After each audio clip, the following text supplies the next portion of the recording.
Vlora do të shpërndaj në të gjithë Shqipërinë frymën e një fitore të madhe, e një fitore të qytetarëve të bashkuar në aleancën për të ardhmen, e një fitore në të vetmen rrugë, në rrugën e Partisë Socialiste, në rrugën e Shpotim Gjikës, në rrugën e përfaqësuesve tanë, në këtë betejë mes të shkuarës dhe të ardhmes, mes të vjetrës dhe sres, mes krizës ekonomike, krizës të drejtësisë, krizës demokracisë dhe një Shqipërie demokratike, dhe një Shqipërie të drejtë, dhe një Shqipërie të zhvilluar.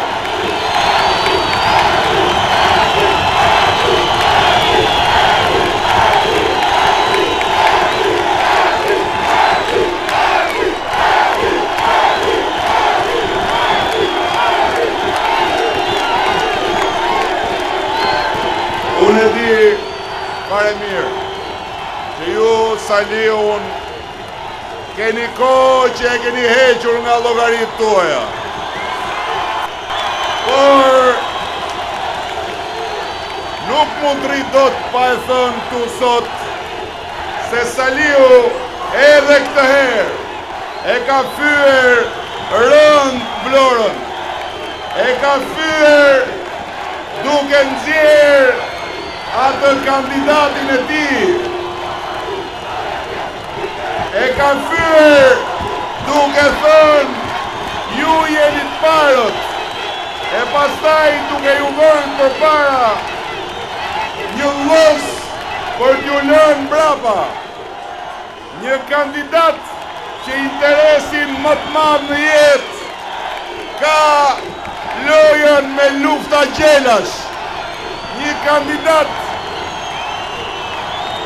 me cilin para pak ditësh tale i tërë Peqini se kishte vajtur të luante me gjela, edhe i kishte humbur pastet që kishte vënë për kokoshin e tij, një kandidat kumargji, i cili nuk e ka mendjen te Vlora, po te zaret. Prandaj, lërni të mbaj me dorë zaret e tij, dhe në 8 maj, votoni që të gjithë për Shpotim Gjikën, votoni që të gjithë për Partinë Socialiste.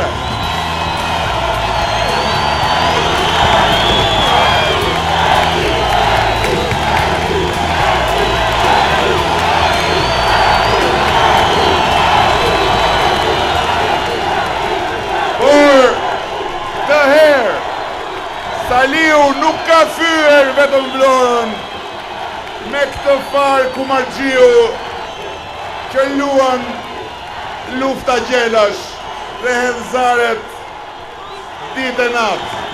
Të radhë Saliu ka fyer edhe Tiranën me një kandidat që kanë kurriz tërë ato që nuk i lejohen, një qytetari që respekton ligjin, e jo më dikujt që kërkon të përfaqësojë qytetarët. Por këtë radhë Saliu nuk ka fyer vetëm Vlorën e vetëm Tiranën, ka fyer edhe Durrësin me një ignorant që nuk di ku është varri Ismail Qemalit, e që u vete e u thot Dursakve më jepni votën t'ju përmirësoj cilësinë e diellit. Por nuk është vetëm kaq, nuk mbaron këtu, ka fyer edhe Korçën me një qoftegji, i cili deri para kësaj fushate jetonte duke shitur qofte e raki, e pastaj gjatë kësaj fushate e vetmja ëndër që sheh është si të mos e lejoj bulevardin Republika të mbaroj që të shtri tavolinat për qoftet e tij. Por nuk mbaron me kaq.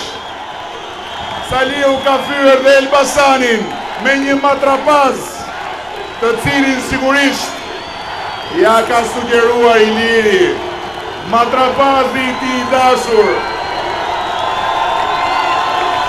me cilin shumë gjëra bëjnë në kurriz të këtij populli. Saliu ka shkuar aq larg të herë sa ka fyer edhe Kamzën, që 20 vjet me radhë i ka dhënë votën, duke e besuar besnikrisht, të cilës i ka lënë tani dikë që u thot ju jeni të parët, por në fakt tërë Kamza e pa sot se çfarë ka të parën kandidati i Saliu.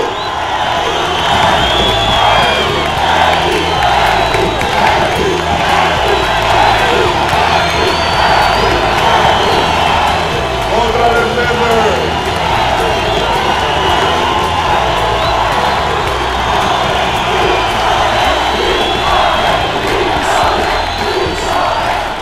kandidatët e Saliut në fundit, le ta themi, është e vërtet, nuk kanë faj.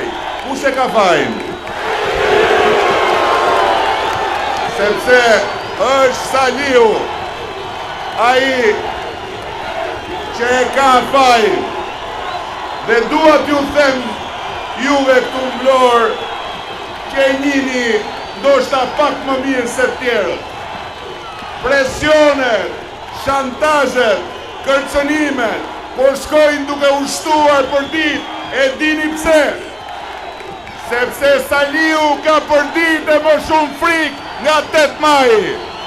Sepse Saliu ka për ditë më shumë frikë nga vota e atyre që do të derdhen drejt kutive të votimit si në një demonstratë madhe popullore të vullnetit sovran. Është koha që ne t'i shohim në sy të gjithë si përmarsin e vegjël, e t'u themi se bazuar në paktin ton qytetar, ne do t'i heqim të gjitha tatimet që ju ka dhënë qeveria, duke u pesfishuar, 10 fishuar, 15 fishuar në qytetet caktuara barën fiskale.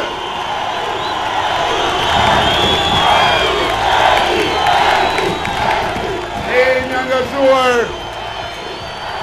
që kujdesin për krajen dhe mbrojtjen për familjen shqiptare ta ngrem në nivele që s'ka qenë kur. As një taks për gjitha kategoritë në nevojë.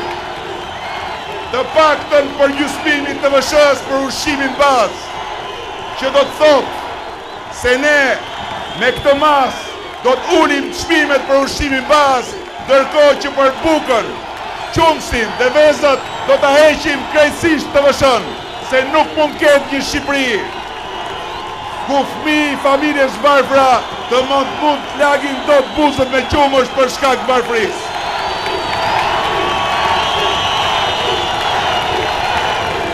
Ne jemi angazhuar që t'japim 50% të qeras për çdo familje pastre që nuk ka të ardhurat mjaftueshme për të marrë një shtëpi me qera.